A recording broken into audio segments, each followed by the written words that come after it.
নবী রাসূলদেরকে যে মুজিজা দিয়েছিলাম সৌন্দর্যের কথা বলো। ইউসুফ আলাইহিস সালামের সৌন্দর্য ছিল পৃথিবীর অর্ধেক, আর আমার হাবিবের সৌন্দর্য পৃথিবীর সমস্ত পালকের চাইতে সবচেয়ে বেশি। মুসা আলাইহিস সালামের মুজিজা ছিল হাতের কবরের নিচে হাত বের করে, হাতের মধ্যে মুজিজা। আমি সমস্ত নবীদের মুজিজা আমি আমার হাবিবকে দিয়েছিলাম। আমার হাবিবকে কি কি মুজিজা দিলাম? আমার হাবিবের পা থেকে মাথা পর্যন্ত, জীবনের শুরু থেকে শেষ পর্যন্ত পুরাটাই মুজিজা, পুরাটাই মুজিজা। কারণ সমস্ত নবীরা আল্লাহর বন্ধু হওয়ার জন্য তার জীবনের সব কিছু বিসর্জন দিয়েছেন, আর আল্লাহ তাআলা আল্লাহর হাবিবকে আল্লাহ তাআলা সব কিছু দিয়া আল্লাহর হাবিবকে আল্লাহ তাআলা প্রিয় বানাইছেন। সুবহানাল্লাহ। কথা বুঝেন না? যেমন খলিল শব্দের অর্থ বন্ধু, বলেন খলিল শব্দের অর্থ কি? বন্ধু। হাবিব শব্দের অর্থ বন্ধু, কিন্তু এই দুই অর্থের মধ্যে বেশ আছে। তাফসীরের কিতাবের মধ্যে আছে কি বেশ? আল্লাহ তাআলা ইব্রাহিম আলাইহিস সালামকে বললেন, ইব্রাহিম আমি তোমাকে খলিল বানাইতে চাই, এর বিনিময়ে তোমার সমস্ত সম্পদ আল্লাহর রাস্তায় কুরবানি দিতে হবে। ইব্রাহিম আলাইহিস সালাম বললেন, ঠিক আছে, আমি তোমার প্রিয় বন্ধু হওয়ার জন্য আমার সমস্ত সম্পদ কুরবানি করে দিলাম। সুবহানাল্লাহ। আল্লাহ বললেন, ইব্রাহিম বন্ধু হতে হলে তোমার পুরো জীবন কুরবানি দিতে হবে। বললেন, আমি রাজি। আল্লাহ বললেন, ইব্রাহিম যদি বন্ধু হতে চাও তোমার সন্তানকে আগুনে দিতে হবে, তোমার সন্তানকে কুরবানি করতে হবে। ইব্রাহিম নবী বললেন যে তোমার বন্ধু হওয়ার জন্য আমার সন্তানকেও আমি কুরবানি দিতে প্রস্তুত। আল্লাহ বললেন, ইব্রাহিম আমার বন্ধু হতে চাও তাহলে আগুনে জান দিতে হবে। ইব্রাহিম নবী বললেন যে আল্লাহ তোমার বন্ধু হতে হলে যদি আগুনে জান দিতে হয় তাই দিন। অর্থাৎ ইব্রাহিম নবী তার জীবনের সব কিছু আল্লাহর রাস্তায় দেওয়ার পরে আল্লাহ তাআলা খলিল হয়েছেন, বন্ধু হয়েছেন। আর পক্ষান্তরে হাবিব অর্থ বন্ধু, কিন্তু আল্লাহ তাআলা আল্লাহর হাবিবকে সব কিছু দেওয়ার পরে আমাদের নবীকে বন্ধু বানাইছেন। সুবহানাল্লাহ। আল্লাহ কেমন বন্ধু?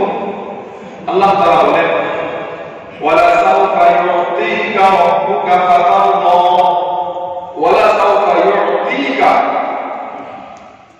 আমি আপনাকে দিতে থাকবো। কে বলতেছেন? আল্লাহ। আওয়াজ দিয়ে বলেন, কে বলতেছেন?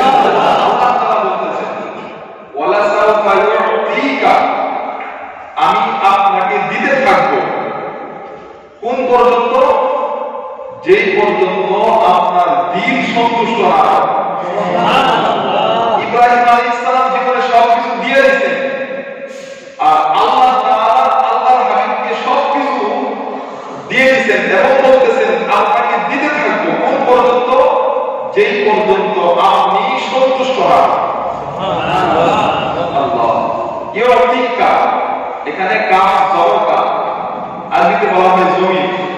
উলামায়ে কেরাম দ্বারা আপনারা বুঝবেন, অর্থাৎ কাফ ব্যবহার হয় একজন নিকটবর্তী সম্মানিত মানুষের ক্ষেত্রে বলা হয় কাফ। বলেন কাফ এর জন্য ব্যবহার হয়? সম্মানিত এবং নিকটবর্তী ব্যক্তির ক্ষেত্রে কি ব্যবহার হয়? কাফ। কোরআন কারীমের মধ্যে আল্লাহ বারবার জায়গায় জায়গায় কাফ শব্দ ব্যবহার করেছেন। যেমন ওয়া আরসালনাকা, বলেন না ওয়া আরসালনাকা, ইন্না আরসালনাকা বিল হাক্কি বাশীরান شهيرا ونذيرا فلا وربك فلنولينك ألم نشرح لك صدرك ووضعنا عنك وزرك والضحى والليل إذا سجى ما ودعك ربك وما قلى وللآخرة خير لك من الأولى ياسين والقرآن الحكيم إنك তাহলে জায়গায় জায়গায় আল্লাহ তাআলা আল্লাহর হাবিবকে সম্বোধন করে কাজ জমির ব্যবহার করে আল্লাহ তাআলা সম্বোধন করে এমনকি সূরা কাউসারের মধ্যে যেই সূরাটা আজকে তেলাওয়াত করলাম এই সূরা কাউসারের মধ্যেও আল্লাহ তাআলা বলেন ইন্না আ'তাইনাকা এখানেও কাফ শব্দ আছে অর্থাৎ কাফ ব্যবহার হয় একবারে নিকটবর্তী সম্মানিত মানুষকে বোঝানোর জন্য আল্লাহ তাআলা কোরআনুল কারীমের মধ্যে জায়গায় জায়গায় উল্লেখ করে আল্লাহ তাআলা এটাই বোঝাইতে চান যে হে হাবিব আমি আপনাকে দুনিয়াতে সবচেয়ে সম্মানিত করে এবং আপনি আমার কাছে সবচেয়ে দামি সবচেয়ে সম্মানিত করে আমি আল্লাহ তাআলা আপনাকে সৃষ্টি করেছি। সুবহানাল্লাহ। কেমন দামি? আমাদের নবী যখন বাল্য বয়স যুদ্ধপান করার বয়স শেষ হওয়ার পরে আমাদের নবী একদিন তার দাদার সাথে সিরিয়াতে গেলেন ব্যবসার উদ্দেশ্যে। সিরিয়াতে যাওয়ার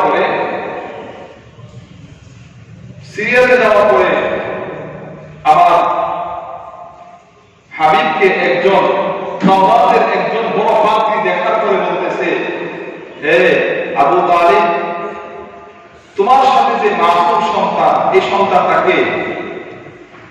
আবু তালিব বলল, আমার ভাতিজা। উনি আল্লাহ নবীর পা থেকে মাথা পর্যন্ত বারবার তাকান আর নিচে মাথা নিচে দিয়ে চোখ বন্ধ করে কি যেন ধ্যান করেন, পুরা কাবা করেন।